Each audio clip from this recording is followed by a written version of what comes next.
పట్టువదలని విక్రమార్కుడు తిరిగి చెట్టు వద్దకు వెళ్ళి చెట్టుపై నుండి శవాన్ని దించి తన భుజం మీద వేసుకొని నడక ప్రారంభిస్తాడు. అప్పుడు శవంలోని బేతాళుడు, మహారాజా, నీ మొండి పట్టు వదలకుండా మళ్ళీ నన్ను తీసుకెళ్లడానికి వచ్చావా?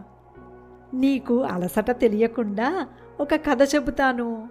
మౌనంగా ఉండాలన్నా మన షరతుకి భంగం కలిగించకుండా మాట్లాడకుండా విను మహారాజా. అవంతిపురం రాజ్యాన్ని సుధాకరుడు అనే మహారాజు పాలించేవాడు.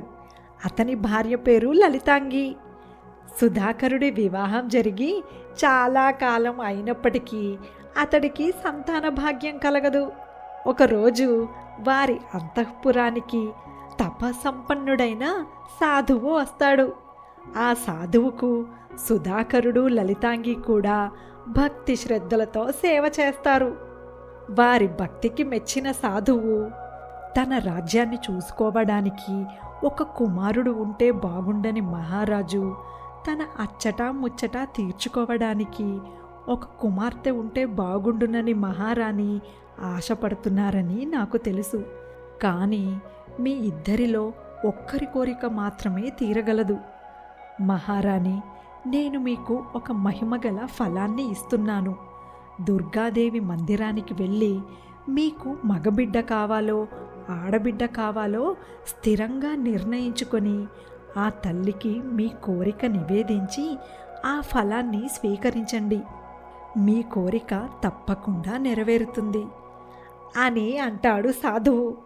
సాధువు చెప్పిన విధంగా లలితాంగి దుర్గాదేవి మందిరానికి వెళ్తుంది. కానీ మగ సంతానం కావాలో ఆడ సంతానం కావాలో స్థిరంగా కోరుకోలేకపోతుంది. అదే అయోమయంలో ఫలాన్ని స్వీకరిస్తుంది. లలితాంగికి పండంటి మగ శిశువు జన్మిస్తాడు. తనకు వారసుడు కలిగినందుకు మహారాజు ఆనందానికి హద్దులు లేకుండా పోతాయి. రాజ్యం అంతటా సంబరాలు మిన్నంటుతాయి. ఆ రోజు రాత్రి జరిగిన దానికి లలితాంగి హతాశురాలవుతుంది. తనకు పుట్టిన మగబిడ్డ రాత్రయ్యేసరికి ఆడ శిశువుగా మారిపోతుంది.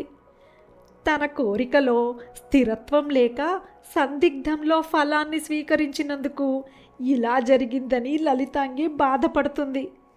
వారసుడు జన్మించాడని మహారాజు అమితానందంగా ఉన్నందున లలితాంగి బిడ్డ విషయం మహారాజుకు చెప్పలేకపోతుంది.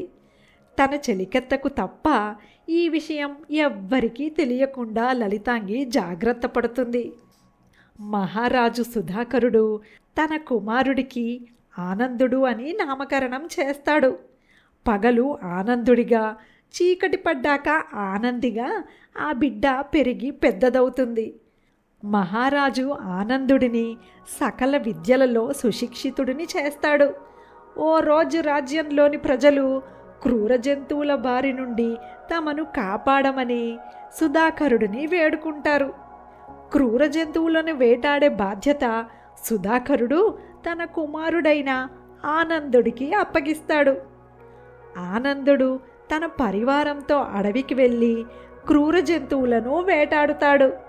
చీకటి పడేలోపు అంతఃపురానికి చేరుకోవాలని ఆనందుడు తన పరివారంతో కలిసి బయలుదేరుతాడు. హఠాత్తుగా చెట్టు చాటు నుండి ఒక పెద్ద పులి పరివారంపై దాడి చేస్తుంది. వారంతా చెల్లాచెదురుగా తలో దిక్కు పారిపోతారు. ఆనందుడు దారి తప్పుతాడు. ఈలోపు ఆనందుడు కాస్త అమ్మాయిగా మారిపోతాడు. ఎటు వెళ్ళాలో అర్థం కాని ఆనందికి ఒక కుటీరం కనిపిస్తుంది. రాత్రి తలదాచుకోవడానికి ఆ కుటీరానికి వెళ్తుంది.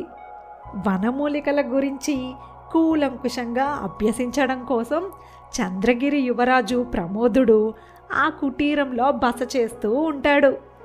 ఆనంది ప్రమోదుడిని ఆ రాత్రికి ఉండడానికి చోటు ఇవ్వవలసిందిగా కోరుతుంది. అపురూప సౌందర్య రాశి అయిన ఆనంది అందం చూసి ప్రమోదుడు ముగ్ధుడవుతాడు. వివాహం అంటూ చేసుకుంటే ఆమెనే చేసుకోవాలని నిర్ణయించుకుంటాడు. ఆనంది సూర్యోదయానికి ముందే లేచి వెళ్ళిపోతుంది.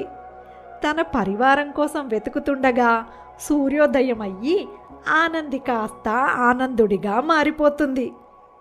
ఈలోగా అన్న అయిన ప్రమోదుడిని కలవడం కోసం చంద్రగిరి యువరాణి ఇంద్రావతి తన పరివారంతో అడవికి వస్తుండగా ఒక మదపుటేనుగు వారిపై దాడి చేస్తుంది. మదపుటేనుగుని చూసి భయపడి కంగారుగా పరిగెత్తిన ఇంద్రావతి ఒక లోయలోకి జారిపడి అక్కడ ఉన్న ఊబిలో చిక్కుకుంటుంది. అదే సమయంలో ఇంద్రావతి అరుపులు విన్న ఆనందుడు ఆమెను ఊబి నుంచి బయటకు లాగి కాపాడతాడు.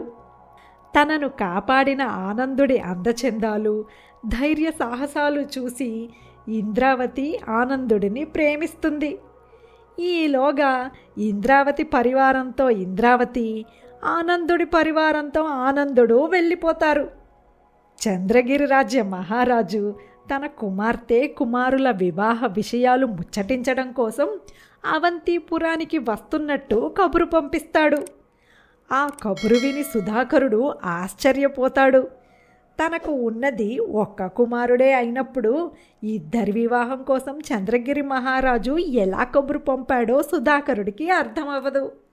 ఆనందుడిని పిలిచి విషయం అడుగగా జరిగినదంతా తన తండ్రికి వివరిస్తాడు ఆనందుడు. తనకు కుమారుడు జన్మించాడని సంతోషపడుతున్న సుధాకరుడు సాయంత్రం అవ్వగానే అమ్మాయిగా మారిపోతాడు అని తెలియగానే హతాశుడవుతాడు. ఈ విషయం చంద్రగిరి వరకు పాకిపోతుంది. తాను ఎంతో ఇష్టపడిన అమ్మాయి సూర్యోదయానికి మగాడిగా మారిపోతుందన్న విషయం తెలియగానే ప్రమోదుడు ఆనందిని అసహ్యించుకుంటాడు. ఇంద్రావతి మాత్రం ఒక్క పూట పురుషుడిగా ఉన్నా చాలు ఆ వీరుడికి భార్య అవ్వడం అదృష్టం అని అనుకుంటుంది. జరిగిన విషయాలన్నింటికీ మనస్తాపం చెందిన ఆనందుడు దుర్గామాత గుడికి వెళ్ళి, నా వల్ల ఎవ్వరూ సంతోషంగా లేరు, నా జన్మ నిరర్ధకం అని ఆత్మార్పణం చేసుకుంటాడు. ఆనందుడి కోసం వెతుక్కుంటూ వచ్చిన ఇంద్రావతి ఆనందుడి శవాన్ని చూసి, ఈ వీరుడిని వివాహం ఆడనప్పుడు నేను మాత్రం జీవించడం ఎందుకు అని కత్తి ఎత్తగానే, ఇంద్రావతి, ఆనందుడు నా వరప్రసాదం వల్ల జన్మించాడు. అతడి తల్లి సందిగ్ధత వల్ల ఈ విపరీతం జరిగింది. నువ్వైనా స్థిరంగా ఆలోచించి అతడు ఆనందుడిగా బ్రతకాలో ఆనందిగా బ్రతకాలో నిర్ణయం తీసుకో. నీవు కోరుకున్న విధంగానే అతడు తిరిగి జీవితుడవుతాడు అని ఒక అశరీరవాణి వినిపిస్తుంది. ఇప్పుడు చెప్పు మహారాజా, ఇంద్రావతి మొదట తన అన్న ప్రేమించిన ఆనందిని బ్రతికించాలా, లేక తన స్వార్థం కోసం ఆనందుడిని బ్రతికించుకోవాలా? ఏం కోరుకోవడం న్యాయం? నా ప్రశ్నకు సమాధానం తెలిసి కూడా చెప్పకపోయావో నీ తల పగిలిపోతుంది. తెలుసని చెప్పావో నీ మౌనానికి భంగం కలిగినందుకు నేను తిరిగి వెళ్ళిపోతాను అని అంటాడు బేతాళుడు. అప్పుడు విక్రమార్కుడు, నిజానికి సుధాకరుడు కోరుకున్నది పుత్రుడు కావాలనే. ఆ రాజ్యానికి కావలసినది కూడా ఒక రాకుమారుడే. ఇకపోతే ఆనంది జన్మరహస్యం తెలియగానే ప్రమోదుడు ఆమెని అసహ్యించుకున్నాడు. అలాంటి వాడి కోసం ఆనందిని బ్రతికించడం వ్యర్థం. ఆనందుడి రహస్యం తెలిసి కూడా అతడినే వివాహమాడాలని, అతడు చనిపోతే అతడితో పాటే చనిపోవాలని అనుకున్న ఇంద్రావతి ప్రేమే గొప్పది. కాబట్టి ఆనందుడిని బ్రతికించడమే న్యాయం అని అంటాడు విక్రమార్కుడు. సరిగ్గా చెప్పావు రాజా, నీవు మాట్లాడి నీ మౌనానికి భంగం కలిగించావు. ఇంక నేను తిరిగి వెళ్ళిపోతున్నాను అని తిరిగి చెట్టెక్కుతాడు బేతాళుడు.